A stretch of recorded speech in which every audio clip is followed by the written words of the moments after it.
In SNL, Peyton Manning likes Emily in Paris, and Katy Perry dances with mushrooms. Pop star Katy Perry and football legend Peyton Manning stole the show during this weekend's episode of Saturday Night Live, hosted by veteran actor Willem Dafoe. The latest installment of the sketch comedy series featured 2 elaborately designed performances from musical guest Perry, as well as a surprise Weekend Update appearance from football legend Manning, who is apparently a huge fan of Netflix's Emily in Paris. As usual, the writers of this week's material worked in plenty of topical gags involving, but not limited to, Russia's potential plans to invade Ukraine, Peloton's mounting TV cameos, and Neil Young's recent stand against Spotify. Hey-race a sampling of highlights from the show. Advertisement Cold Open lampoons Russia, Spotify and Aaron Rodgers. Times the cold open of Saturday's episode saw White House officials attempt to warn President Biden about Russia's alleged disinformation campaign in Ukraine. Mr. President, the situation in Ukraine is growing tenser by the hour, Thompson said. Putin has amassed over 100,000 troops at the border. We're even getting some reports that Russia has already invaded, Newdom added. But those are from the same people who said Tom Brady retired. So take it with a grain of salt. Company Town. Why Spotify picked Joe Rogan over Neil Young in its misinformation fight. Spotify paid millions to lure Joe Rogan, but now faces pressure from more than 200 doctors to hold him to account for spreading misinformation about COVID vaccines on his podcast. To underscore the severity of the threat,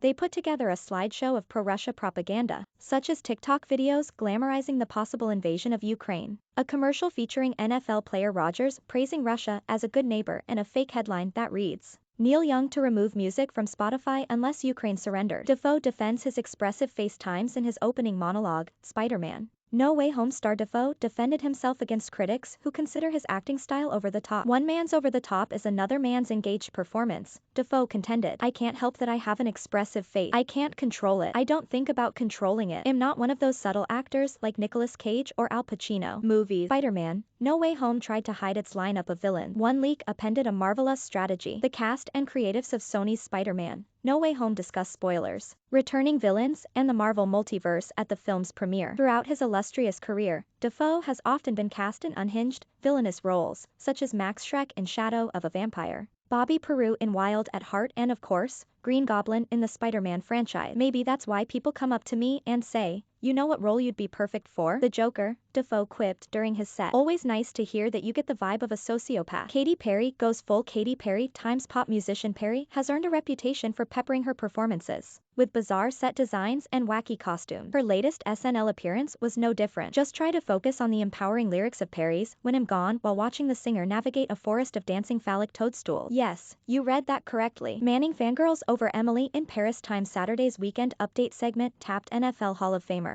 Manning to comment on the playoff season leading up to the 2022 Super Bowl at Inglewood's SoFi Stadium. But, to Weekend Update co-anchor Colin Jost's bewilderment, all Manning wanted to talk about was binge-watching the second season of the hit Netflix series Emily in Paris, starring Lily Collins. Television. Emily in Paris is back. Let's break down Season 2's most deliciously basic moments. Senior Ringard editor Matt Brennan and Chief Ringard correspondent Yvonne Villarreal discuss the return of the Netflix comedy It's Unpoo Fun to Hate. So you didn't watch any of the games?